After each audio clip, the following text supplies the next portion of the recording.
طيب يا جدعان، اول يوم كلية رحنا عملنا تقديمات وبتاع وشاي بالنعناع.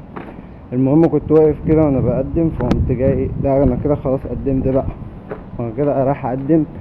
لقيت في بنت بتقول لي ممكن ورقك من سنة تانية. خدت الورق وخلصته لي، مش عارف ليش معنى انا دون عن الطلاب اللي واقفين. خلصت لي الورق ودخلت المقابلة. المهم جيت اخش، خلصت لي الكشف الطبي وكل حاجة. دخلت المقابلة، الدكتور بيقول لي طبعا محدش فينا اتولد متعلم وكلام من ده، والرسول ما كانش متعلم، واحنا ما كناش بنعرف نقرا ونكتب. دلوقتي بقينا بنعرف نقرا ونكتب. زي ما انت عارف ان الكليه دي بالانجليزي. قال له لا ما اعرفش ان بالانجليزي. فقام جاي لا كلها بالانجليزي، وطبعا شبه ما اتعلمنا العربي هنتعلم الانجليزي. قال لي عرف نفسك بقى بالانجليزي. جاي قايل له ماي نيم احمد البنا وسكت. جه باصص لي كده، قال لي بس. قلت له اه. قال له اطلع بره.